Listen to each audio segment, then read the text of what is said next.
창조하실 때 사용하신 주 재료는 무엇이었습니까? 말씀이었습니다.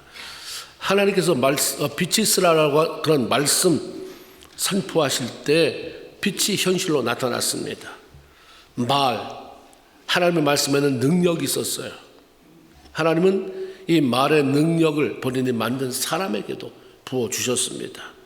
똑같은 그런 파워는 아니지만 그분의 능력이 우리에게 전가됐습니다.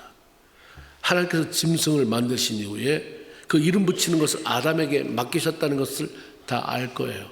하나님의 공중의 새를, 땅의 짐승들을 흙으로 만드시고 그걸 다 이끌어서 아담에게 데리고 오시고 네가 이름 한번 마음대로 줘봐라. 이름을 줬습니다. 이건 아닌데 고쳐준 게 하나도 없어요. 그가 이름을 부르는 게 곧 그 이름이 되었더라. 하나님의 이름 지으실 줄 몰라서 아담에게 데려간 게 아니라 아담이 하나님께 받은 그 언어의 능력 사용하는 것을 보시려고 그걸 봤지. 네가 이름을 붙이니까 네가 말하니까 그대로 되는 거야. 알려주기 위함이었던 것 같습니다. 하나님께서 인간에게 주신 큰 선물들이 많지만 그중에 참 대단하다 할 수 있는 게 바로 이 언어의 능력입니다. 말을 할 수 있다는 것. 사람은 말을 통해서 내 마음을 표현하죠. 말을 통해서 우리가 생각을 전달하기도 합니다. 내 말을 가지고 하나님을 찬양하기도 하고 이 말로 하나님 예배하기도 합니다. 그래서 하나님께서 우리들에게 허락해 주신 이 말을 선하게 잘 사용하면 좋은 걸 주셨으니까, 능력의 원천이 되는 그 말을, 파워를 우리에게 주셨으니까 잘만 사용하면 삶이 풍요로워지고 아름답게 되지만 반대로 그걸 악하게 잘못 사용하면 우리의 삶이 파괴되는 것이고 안 겪어도 되는 고통 속에 들어가게 된다 이 말입니다. 말이라고 하는 그물에 걸리면, 악한 말, 나를 괴롭히는 말 걸려버리면 너무 고통스러워요. 그 빠져나오려고 하는 몸부림, 그 시간이 지나서도 부모에게 잘못 받았던 말의 상처들, 그 흔적들이 나를 올가미처럼 또는 그물처럼 덮쳐오기 때문에 끊어내기 전까지는 괴로워할 수가 있다고 하는 거예요. 고통스러울 수 있다고 하는 사실입니다. 노아 시대에 하나님은 이 땅에 가득한 죄로 인해서 세상을 물로 심판하셨습니다. 이런 엄청난 대홍수를 겪고 난 사람들이 정신 차려야 되잖아요. 이런 일도 있구나. 전혀 생각도 못했던, 우리가 범죄하고 하나님 뜻대로 살지 않으면 이런 엄청난 재앙을 당할 수도 있는 거구나 해야 되는데 문제는 두려워하지 않는 거예요.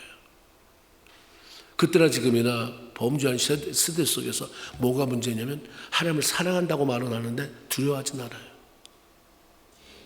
하나님 사랑하지, 하나님 은혜야 하는데 절대 두려워하지 않아. 네가 지금 하는 행동이 하나님을 두려워하면서 하는 행동이냐?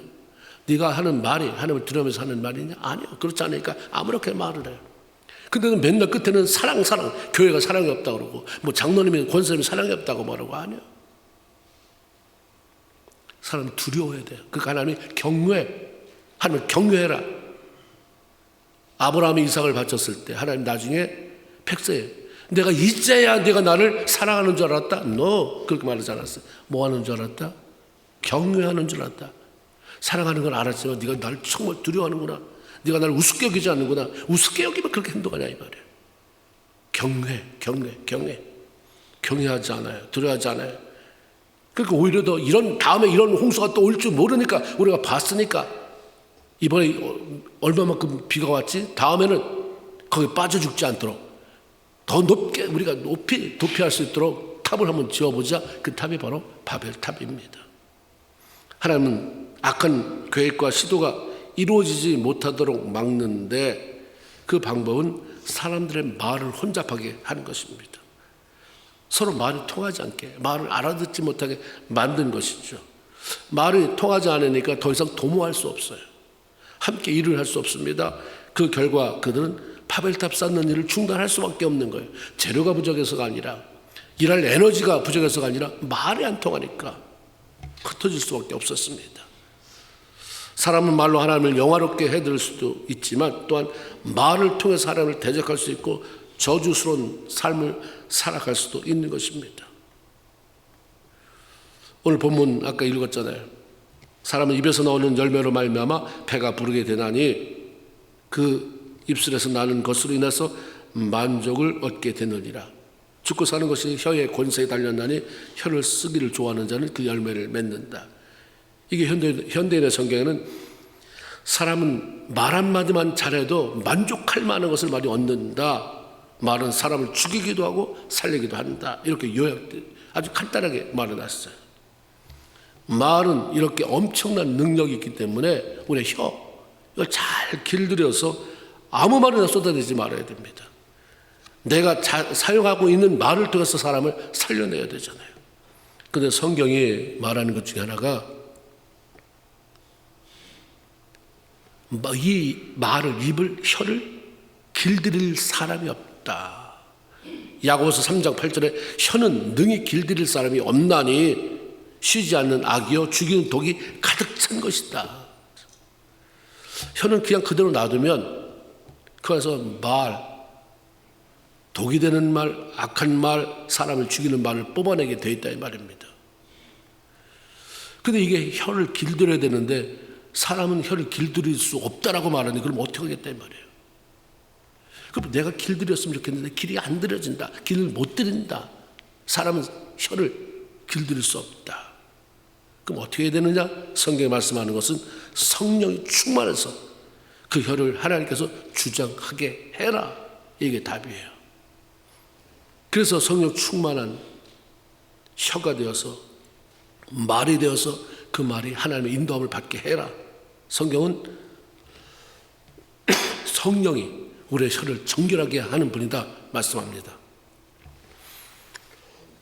오늘날 이사야가 성전에 들어갔잖아요. 그땐 절망돼서 우시야 왕이 죽던 해에 들어갔어요. 근데 거기서 열리는 환상을 보잖아요. 죄송합니다. 열리는 환상이라는 것은 눈 감고 있다가 한 게 아니라 눈을 떴는데 환상이 보이는 거예요. 열린 환상이 보여요. 저기 뭐지? 근데 거기 보호자에, 높이 보호자에 앉은 하나님이 보이는 거예요. 거기 하나님 와 계셨겠습니까? 그렇게 보였겠습니까? 환상이 열린 거예요. 근데 그 옆에 거룩하다 거룩하다 거룩하다 만군의 여호와여 그 영광이 온 땅에 충만하도다 하면서 찬양하는 천사들을 보게 되죠.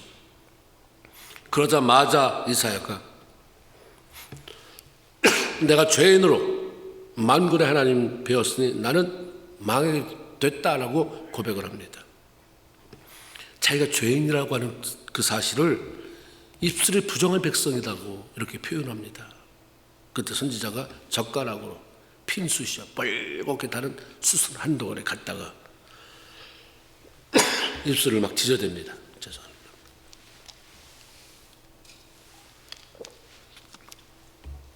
입술을 찢어대니까 성경에 그 죄가 사해졌다. 왜 하필이면 온 몸에 많은 부위가 있는데 그 핀숯을 입술에 댔을까? 아마도 우리가 짓는 죄가 거의 말로 입으로 짓는 게 많기 때문이겠다라는 생각을 해봤습니다. 정말 우리가 모르죠. 손으로 짓는 것, 발로 짓는 것, 나 나쁜데 안 가, 더럽지 않아. 근데 그런 사람도 입으로는 기가 막히게, 난 때린 적도 없어, 때리지 않는데 말로 다 엄청나게 구타를 하는, 엄청나게 찔러대는. 그래서 겉에는 멍든 데 하나도 없고 손찌검 한 자국 하나도 없는데 내면을 열어본다면 남편한테 말로 맞은 펀치, 아내에게 칼로 쑤셔댔던 그 자국이 아마 엄청날 거예요. 오래전에 제가 한국에서 금요일 날 어떤 외부 강사분이 오셨어요. 천야기도를 인도하러. 여자 목사님이셨는데 본인이 기도하다가 입신에 들어갔다는 거예요. 깊은 영적 세계에 들어갔는데 하나님이 너 이렇게 살았다.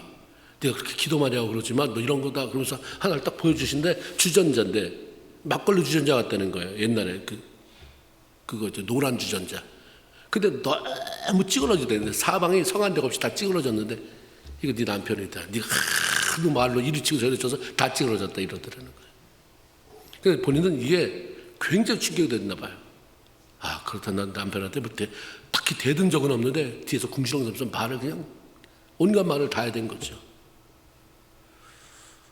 말로다 우리는 이렇게 죄를 짓고 산다. 그러니까 하나님이 핀수를 가지고 이사야의 입술을 찢잖아요. 그의 입술이 성령의 불로 정결이 되자마자 말이 바뀝니다. 하나님이 그 사건을 딱 끝나자마자 바로 이어서 나 일할 게 많은데, 이 땅에서 할 일이 많은데 내가 누구를 보내며 누가 내 심정을 알고 갈 것인가 탄식하자마자 이사야는 조금도 주저하지 않고 내가 여기 있습니다 하나님 나를 보내주세요 라고 자원했습니다. 우시야가 이사야와 연결이 되는 사람이라, 그가 죽었기 때문에 실망해서 왔기 때문에 이런 말이 나올 사람이 아니에요. 근데 성령 안에서 입술이 정해지고 마음이 바뀌어지니까 하나님의 사랑이 그에 들어오니까 이런 고백이 나오게 됩니다. 내가 여기 있습니다. 뭐든지 시켜주세요.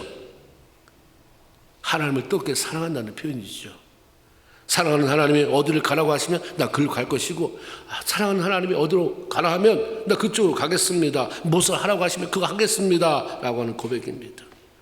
하나님 앞에서의 성공적인 인생의 출발은 말이 바뀌어야 되고, 그 말은 하나님을 사랑하는 마음으로 가득 채워질 때 가능한 거죠.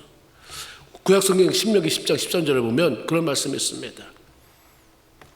너의 행복한 삶을 위해서 하나님이 명령하신 계명을 지켜라. 내 행복을 위해서 하나님이 하신 말씀, 너에게 주신 계명을 지켜라. 이런 말씀이 나옵니다. 그 계명이 뭐냐? 많지만 둘로 요약하면 하나는 하나님 사랑, 또 하나는 사람 사랑.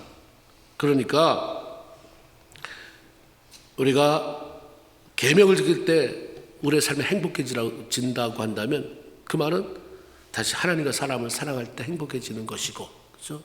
계명 그러면 막연한 것 같지만 하나님을 사랑하고 이웃을 사랑할 때 우리의 삶이 행복해지는 거구나. 더 나아가면 사랑하지 않으면 행복할 수가 없는 거구나. 그렇죠? 하나님을 사랑하고 사람을 사랑할 때 행복해지는 거예요. 하나님을 사랑할 수 없고 사람을 사랑할 수 없다고 한다면 그냥 덤덤하게 살아갈 수는 있지만 행복하게 참 좋다, 이게 정말 이 뱃속에서부터 나오는 고백으로 가질 수 없다고 하는 사실입니다. 그리고 그 사랑을 표현한 방법 중에 하나가 말입니다. 말을 통해서 상대방에게 위로를 전달하고 사랑을 느낄 수 있게 한다면 우리 맺어가는 관계는 훨씬 더 아름답고 견고해져가게 될 수밖에 없는 것입니다. 사람들과의 관계가 힘든 것은 다 보면 성격 차이도 있겠지만 말을 사용할 줄 몰라요. 관계를 어렵게 하는 사람들 보세요. 말을 잘 사용하지 못해요. 그 사람이 마음에 안착하고 이게 아니라 말 진짜 못한다. 유창하게 언변이 있다 좋다가 아니라 어떻게 하필이면 말을 몇 마디 하는데 저런 말만 꼭 골라서 하느냐. 그 말 안에 사랑을 담아내지 못하는 거예요. 사랑을 받지 못하는 사람은 사랑을 담아내는 능력이 부족해요. 분명 안에 있는데 말이라고 하는 것에 사랑을 담지 못하고 이상한 말을 담아서 하니까 사람이 어떻게 그 사람 뱃속에 들어가 봤어요? 들리는 대로 그냥 듣고 그냥 그런 거잖아요. 우리가 말만 잘 사용해도 사람들과의 관계를 더 아름답게 만들고 하나님을 기쁘시게 하는 삶을 살아갈 수가 있습니다. 그런데 우리가 말을 잘 사용하지 못하는 것은 말 사용하는 법을 배우지 못한 거잖아요. 인간이 누구냐? 인간 사용법이 이거 성경. 인간이 어떤 존재인지 어떻게 할 때 잘 운영이 되는지 여기 다 안에 있으니까 매뉴얼을 읽어라. 매뉴얼. 우리가 이 매뉴얼 속에서 배워야죠. 우리는 말을 배운 적이 없어요. 그냥 들은 거예요. 근데 다행히 아주 하나님의 축복 속에 태어나고 봤더니 엄마 아버지가 인격적이라 말을 근데 점잖게 하고 한 번도 쌍욕을 들어본 적이 없다.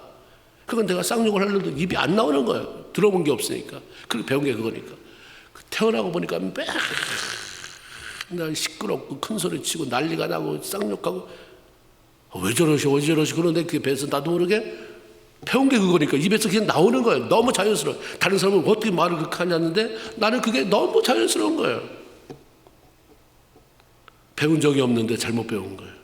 그러면 우리는 신앙인이라고 한다면 성경을 통해서 말 사용법을 배워야 됩니다. 하나님 성경을 통해서 우리 성도들이 이 땅에 살아가면서 어떤 말을 어떻게 해야 하는지 가르쳐 주시잖아요. 성령을 사랑한다고 한다면, 여기서 배워봤다고 한다면 말을 이렇게 하는 거구나 알게 되고, 그렇게 말을 하니까 내가 사랑받네? 말을 그렇게 했더니 내가 가지고 있는 배경, 내가 가지고 있는 어떤 조건 상관없이 그냥 그 말 때문에 내가 사랑받는구나. 노인이 미움을 받는다. 말 때문이에요. 잘 많이 배운 사람이 미움받는다. 분명히 말에 고장났어요. 말이.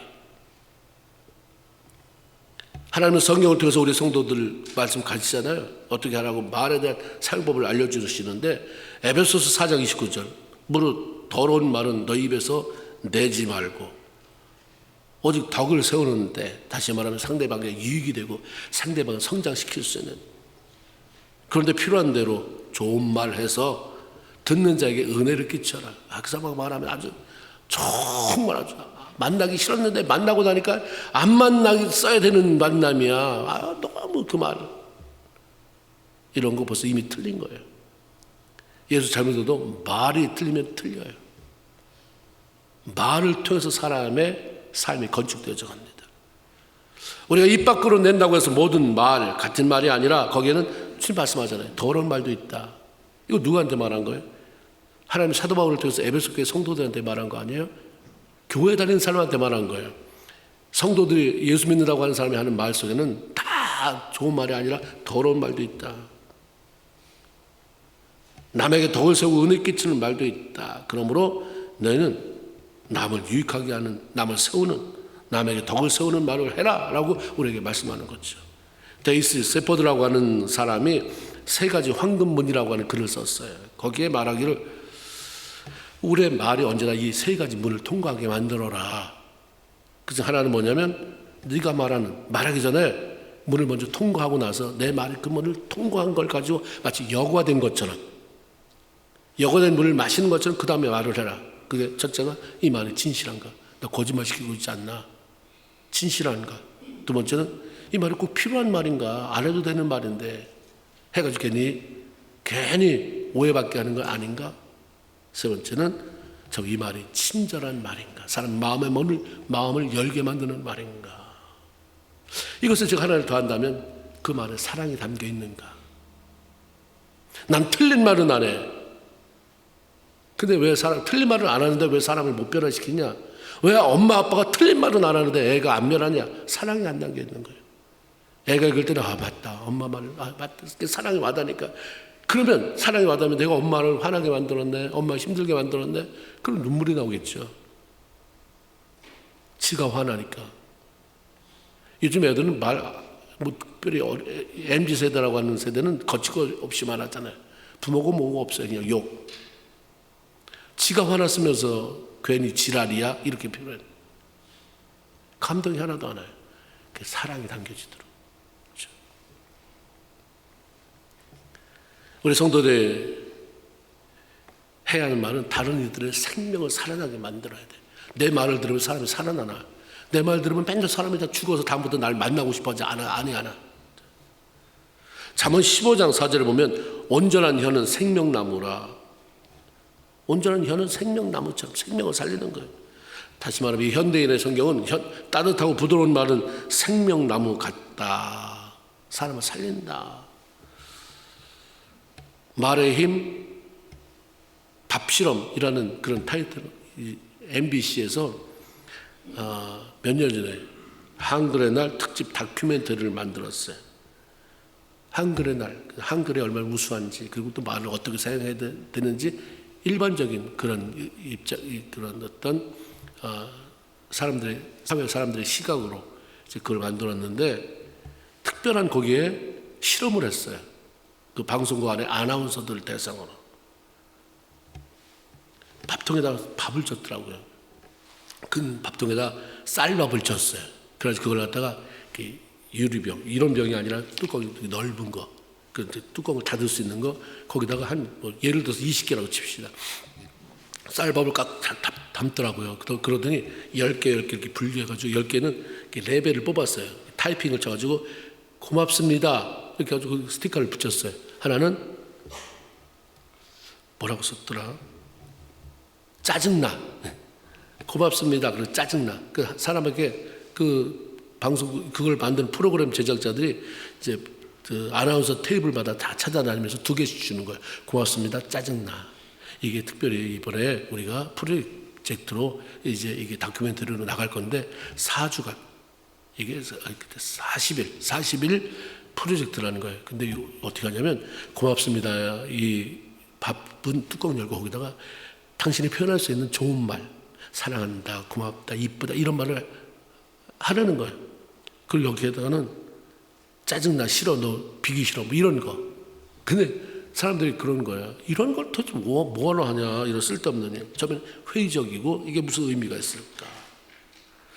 그런데 이 40일간의 기간이 다 끝났어요. 놀라운 결과가 나타나더라고요. 그걸 보여줘요. 거기서 다. 한 사람만이 아니라 거기 실험에 참석했던 모든 사람 그 밥을 다 보여주더라고요. 좋은 말들은 고맙습니다라고 하는 그 레이블에 붙어있는 그 밥, 많이 좋은 말을 들었던 그 밥은 하얗게 곰팡이가 폈어요. 근데 전 냄새를 못 맡으니까 여기 누룩 냄새 나요. 하얀 곰팡이 폈는데 아주 냄새가 아주 향긋한 누룩 냄새가 난다고. 반면에 나쁜 말을 많이 들은 유리병 안에 그 밥은 아주 육안으로 텔레비 화면을 봐도, 컴퓨터 화면을 통해서 봐도 대조가 되도록 까맣더라고요. 까맣게 썩었어요. 악취가 나네요 그러더라고요. 실험에 참석한 아나운서들이 믿을 수가 없다고 말하고 쌀에 귀가 달린 것도 아닌데 어떻게 알아듣고 이런 변화를 일으키는지 그저 놀라울 뿐입니다. 얘기를 했어요. 말의 영향력에 대한, 말의 힘에 대한 그런 특별한 자기들의 실험이었죠. 그런 이걸 사람한테 한다면 어떤 변화가 일어날까? 여러분 짐승도 마찬가지라는 거예요. 개, 고양이도 마찬가지. 자녀들한테 집중적으로 맨날 엄마가 칭찬하는 것도 수두룩 쌓였는데 그런 건 하나 당연한 거로 여기고 맨날 너 왜 뭐 이렇게 못하니, 왜 칠칠지 못하니, 왜 이러니 쭈그러드는 거예요. 필수가 없어요. 일본 작가 에모토 마사로라고 하는 사람, 물은 답을 알고 있다. 전 이걸 굉장히 좋아하는 책이에요. 너무 영향을 받았어요. 그리고 어느 날 제가 비행기에서 또 읽다가 놓쳤어요. 놓고 내리는 바람에 잊어버렸어요. 그래서 다시 주문해서 또 샀어요. 또 읽었어요. 이런 예가 참 많이 나와요. 이런 물병을 2개 각자 따로 놔요. 한쪽 물병에는 막 욕을 해요. 스트레스 줘요. 아예 집어던지고. 그러니까 이게 결정체가 깨지면서 여기서 악취가 나더래요. 다른 쪽에는 자꾸 칭찬하는 거예요. 감사합니다. 반복한 결과 결정체가 육각수 같이 돼버리고 안 그렇게 변하더라. 인간의 몸이 70%가 물이 됐잖아요. 다른 거는 다 빼놓고 물이 그런 말에 반응한다. 고맙습니다. 참 멋있다. 아유, 참 너무 이쁘네요. 어떻게 이렇게 할 수 있어요? 그러면 70%의 물이 반응한다는 거죠. 우리 몸의 물이. 그에 반응하면 우리 몸에 어떤 영향을 주겠는가. 그런 거죠. 마태복음 5장 22절을 보면 주님께서 이렇게 말해요. 내가 너에게 이르노니 형제들에게 노하는 자마다 심판을 받게 되고 형제를 대하여 나가라 하는 자는 공에 잡히게 되고 미련한 놈이라 하는 자는 지옥불에 들어가게 되리라. 노한다. 너무 화를 잘 내는 사람. 나가라. 이거 욕이에요. 막 욕. 미련한 놈 비슷한 욕이에요. 이것은 상대방의 인격을 경멸하고 이런 말 때문에 스트레스를 받게 만드는 거예요. 고통스럽게 만드는 거예요.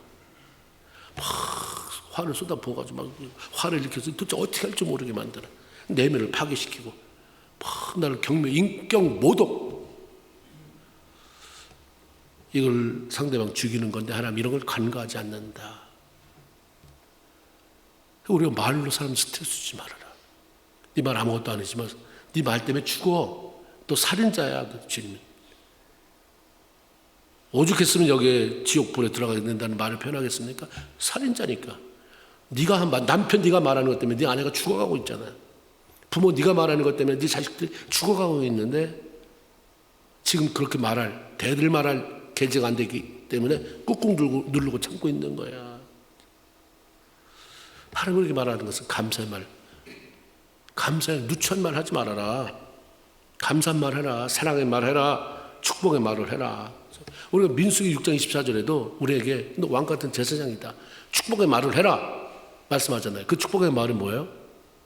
복 주시고 지켜주시고 은혜 주시고 평강 주시기를 원하라. 네가 말하면 말만 하라는데 말도 못하냐? 그리고 나머지는 네가 그렇게 말했으니까 하나님 우리 아들에게 복 주세요. 지켜주세요. 은혜 주세요. 평강 주세요. 네가 말했으니까 그건 내가 그렇게 할게. 너는 말할 뿐이지 네가 복을 줄 수 있어. 네가 지킬 수 있어. 네가 평강 줄 수 있어. 넌 못하는데 내가 너에게 명령한 걸 네가 했으니까 네가 말한 대로 내가 할게가 되는 거예요.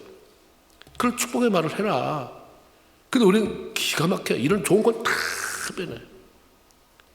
우리가 살 때도 이거 음식에 좋고 이게 좋고 해도 그런 거는 잘 안 먹잖아요. 그 몸에 해로운 그런 정크푸시 입맛에 땡기고 그러면서 병들게 만드는데 마찬가지예요. 우리도 예수 믿으면서도 하나님이 이렇게 말하라고 알려주시는데도 입에 넣어주잖아요. 무슨 말을 해야 돼 하나님? 얘 은혜 주라고 말해라. 축복하라고 말해라. 지켜달라고 말해라. 평강 달라고 말해라. 다 알려주시는데 왜? 무지하니까 그러는 거예요. 무지하니까 모르는 거잖아요. 무지하니까 무시해버리는. 그러니까 배우지를 못하는 거예요. 그러니까 내가 들었던 옛날 말을 가지고 살아가는 거예요.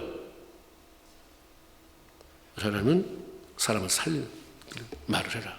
무엇보다도 위로하고 격려하고 용기를 주어라. 그런 말을 해라. 네가 말한 것 때문에 남편이 일어설 수 있도록, 네가 말한 것 때문에 부인이 격려되고 위로될 수 있도록 그런 말을 해서 응원해라 하는 거죠. 이사야 41장 10절에 보면 너희 하나님이 가라사대 너희는 위로하라. 내 백성을 위로하라. 어떻게? 말로.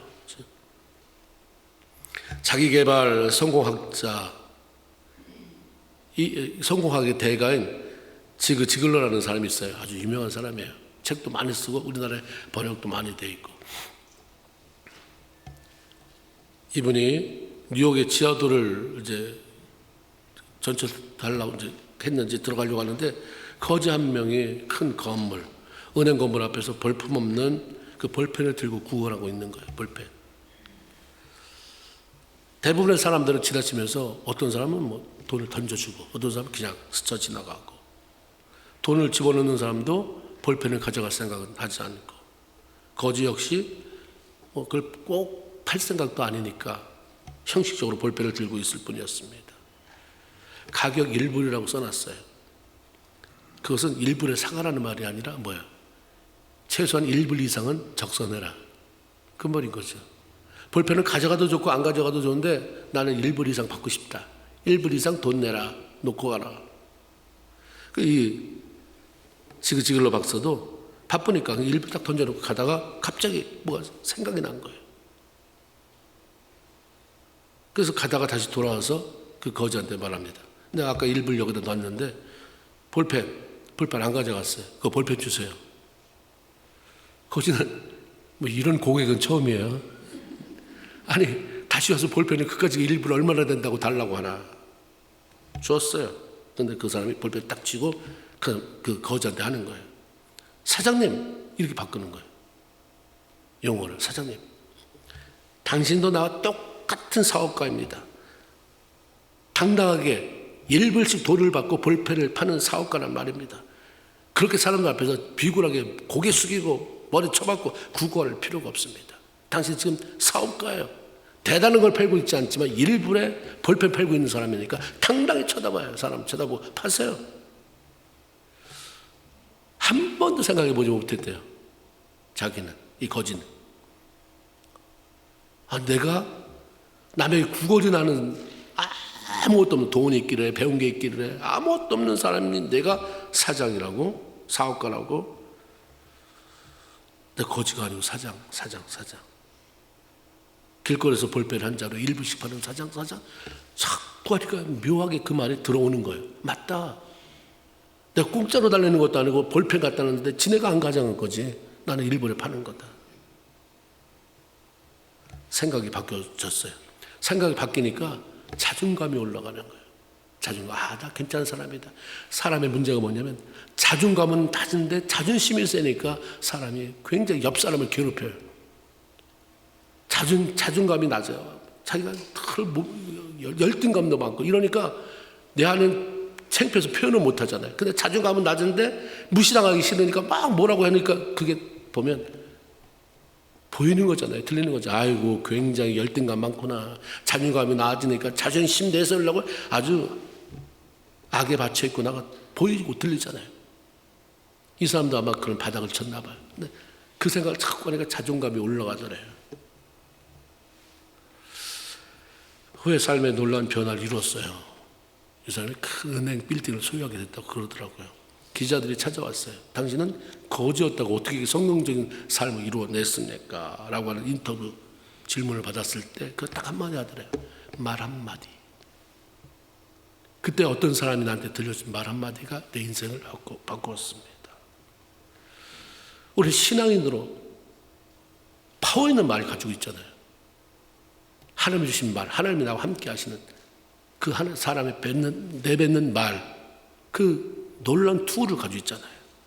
내가 하는 말이 상대방의 힘을 빼는가, 위로해서 용기를 주는가, 그래서 다시 일어나게 만드는가, 우리 생각해 봐야 돼요. 듣는 사람도 생각해 봐야 되지만 말하는 사람도 생각해 봐야 돼요. 내가 말하면 신경질이 난다. 딴 사람이 자꾸 좌절한다든가 낯빛이 어두워진다든가, 여러분도 그럴 거 아니에요. 그 사람하고 말하면 이상하게 혹시 내가 그때 그분 만나러 갈 때 기분이 나쁜 상태로 뭐가 컨디션이 안 좋아서 가서 그런가? 테스트 해보세요. 반복해보면 난 좋은 감정으로 갔는데도 그 사람을 만나면 이렇다 그러면 문제가 있는 거죠. 그러면서 당신 만나면 말이야 나는 기운이 빠져 이런 말 하는 게 아니라 나도 그럴 수 있겠구나. 누군가 나를 만나면 이렇게 힘이 빠지는 사람이 있을 수 있겠구나. 하나님께서 우리에게 금하신 말 가운데 더러운 말이 있잖아요. 더러운 말. 그것은 욕, 음담, 패설 이런 게 아니라 이것보다 더 우리를 더럽히는 게 있는데 그게 바로 원망입니다. 하나님도 원망의 말을 들으면 내가 사랑하는 하나님의 백성들이 네가 느끼지 못해서 그렇지 보이지 않는 곳에서도 얼마나 내가 너를 보호하고 지키고 너 운전하다가 사각지대에 어이쿠 하는 적이 얼마나 많았니? 내가 너 밀어낸 거야. 근데 그 하나님에서 원망, 하나님도 마음 아파하셔요. 하나님을 마음 아프게 하면 우리는 반드시 대가를 치르게 돼 있어요. 고린도전서 10장 10절에 보면 저희 중에 어떤 이들이 원망하다가 멸망시키는 자에게 멸망을 당하였나니, 하나님이 멸망시키는 자가 누구예요? 천사예요. 하나님이 파송하잖아요. 망했어요. 너희 저희와 같이 원망하지 말아라. 하나님이 아주 강력하게 워닝, 경고하는 거예요. 야고보서 5장 9절 형제들아 서로 원망하지 말아라. 그래야 심판을 면할 수 있다. 모세가 가나안 땅 정탐하기 위해서 12명의 정탐꾼 보냈잖아요. 40일 동안 잘 살피고 와라. 왔습니다. 완전히 두 파로 나눴어요. 한쪽은 10명, 한쪽은 2명. 숫자로 보면 10명이 민주주의 원칙으로 다수결, 그럼 이쪽이 이기는 거예요. 그 10명의 정탐꾼들은 그 땅이 좋다, 정말 좋다. 그러나 토착민이 얼마나 강한지 그들에 비하면 우리 메뚜기 같다. 아무리 하나님이 주신다고 해서도 못 들어간다. 현실을 직시해야지. 우린 가면 완전히 그냥 패망하고 만다. 그러나 이 2명 여호수아와 갈렙은 맞다. 그들 강하다. 그러나 우리에게는 하나님이 계시지 않느냐. 하나님이 들어간다고 말씀했으니까 들어갈 수 있다. 하나님이 함께 하시는 한 반드시 정복이 가능하다. 근데 참 이상하게 사람들은 다수를 좋아해요. 아무리 하나님 말씀 옳다고 해도 그게 한 명이면 교회에서 하나님이 오는 게 정말 이게 오는데 오는 사람이 외롭게 한 사람이 지지해도 9명이야 못한다 싫다 이러면 다 그쪽으로 가게 돼 있어요. 그리고 이상하게 우리는 부정적인 것은 금방 끌려요. 거기 숨어들기가 너무 좋아서 그런 것 같아요. 왜냐하면 내가 책임질 일이 없잖아요. 안 돼도 거봐 내가 하지 말랬잖아. 된다고 하면 만약 안 될 때 내가 다 뒤집어 써야 되니까 그쪽에 쓰기가 쉽지 않은 거예요. 그런데 하나님에 대한 절대 신뢰가 있으니까 하나님 한다고 했잖아. 백성들이 10명의 보고에 그냥 더 마음을 쏟고 그들을 인정하고 그때부터 낙심하기 시작합니다.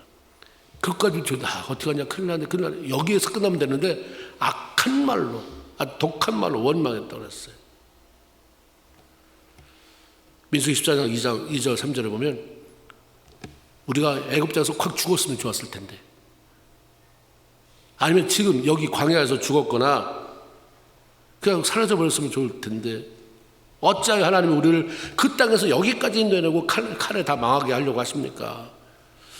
우리 처자가 또 다 사로잡히게 될 테니 차라리 애굽으로 돌아가는 게 좋습니다. 억장이 무너지는 소리예요. 하나님의 마음의 억장.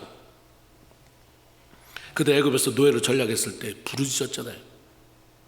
요셉을 아는 왕이 이제 죽고 바뀌고, 그래서 나중에 노예로 전락했어요. 그러면서 이제 벽돌 구워내고 노동하면서 너무 고통스러워서 하나님 살려달라고 부르짖었을 때 하나님 뭐라고 그랬어요? 내가 보았다 들었다. 그래서 내가 모세를 준비시켜서 보낸다. 해방시키겠다. 나왔어요. 홍해를 건넜어요. 광야 동안에 만나와 메추라기 반석에서 물이 나오는 것을 다 보고 여기까지 왔어요. 그리고 가나안 땅을 이제 앞에 두고 있잖아요. 하나님 앞에 무한 감사를 못할 망정 어려움이 찾아왔다고 악한 말로 원망을 늘어놓기 시작합니다. 참 이상해요. 9가지의 감사 조건, 은혜를 받았으면 한 가지 뭐가 좀 삐친 게 있다 해도 에이 그래 하나님이 이미 9가지를 주셨는데 하면서 묻어가야 되는데, 그 한 가지를 놓고서 그것 때문에 악하게 악평을 하다가 9가지도 다 잃어버리는 정도가 아니라 그냥 망해버리는 그런 일들이 많습니다. 하나님이 진노하셨어요. 뭐라고 말하냐면 너희가 나를 향해서 원망하는 바 내 귀에 들린 대로 내가 행하겠다 그랬어요. 죽었으면 좋겠다? 너 그렇지, 그 죽일게. 하나님 이거 철회하지 않았어요. 그들이 원망하면서 한 말대로 1세대 광야에 다 죽잖아요. 원망의 말은 그것을 사용하는 자를 파멸로 이끕니다. 만약 하나님이 우리가 쏟아내는 원망의 말을 그대로 듣고 그대로 행하신다면 우리 삶에 어떤 결과가 있을까? 차라리 죽어버렸으면 좋겠어요. 정말 죽기를 원하십니까? 아니잖아요. 힘드니까 죽어버렸으면 좋겠어요. 근데 하나님 정말 그 자리에서 듣자마자 죽어버린다고 한다면 준비됐습니까? 여러분의 삶에 준비되기 전까지는 죽었으면 좋겠다는 말씀하지 마세요. 그건 하나님의 소관이기도 하고 하나님은 들으신 대로 한다잖아요. 그런데 오늘 우리가 예수 그리스도의 십자가의 은총으로 말미암아 하나님 너그럽게 봐주는 거지 근본적으로는 하나님 그렇게 하지 말아라. 내가 하나님이 응답했으면 좋겠는 말을 들려드렸어요. 지나가다 꼭 기도가 아니더라도 그냥 하면 쟤는 평소에 저런 말을 하네. 네가 나한테 한 얘기, 네가 마음에 흥얼거리는 얘기, 남을 축복한 그 말 내가 들었다. 근데 그대로 행할게. 이러면 얼마나 좋겠습니까? 하나님께서 우리에게 주신 말이라고 하는 것은 엄청난 선물이고 자원입니다. 하나님이 원하시는 대로 아름답게 사용해서 우리 삶을 풍요롭게 만들고 다른 사람을 살리는 게 하나님이 원하시는 것입니다. 우리는 말을 못하는 벙어리가 아니잖아요. 여기 다 말할 줄 아는 사람이잖아요. 말 잘 사용했으면 좋겠어요. 뭐 대단한 일을 하려고 하지 마세요. 말만 해도 그 말이 세운대잖아요. 삽을 가지고 세우는 게 아니라, 교회는 삽으로 세우는 게 아니에요. 벽돌로 세우는 게 아니라 여러분의 신앙적인 말로 세우는 것입니다. 오늘부터 당장 하세요. 누가 맛있게 점심 해줬으면 왜 맛이 이래? 뭐가 이래? 뭐가 이래? 이러지 말고 그냥 고맙습니다. 감사합니다. 수고하셨습니다. 내가 기도할게요. 그 말이 여러분을 만들고 멋지게 만들어진 여러분의 또 다른 삶을 멋지게 만들어가는 아름다운 공동체를 이루어가는 귀한 성도들 다 되길 주의 이름으로 축원을 드립니다. 아멘. 기도합시다. 우리 한번 떠나기 전에 한 1분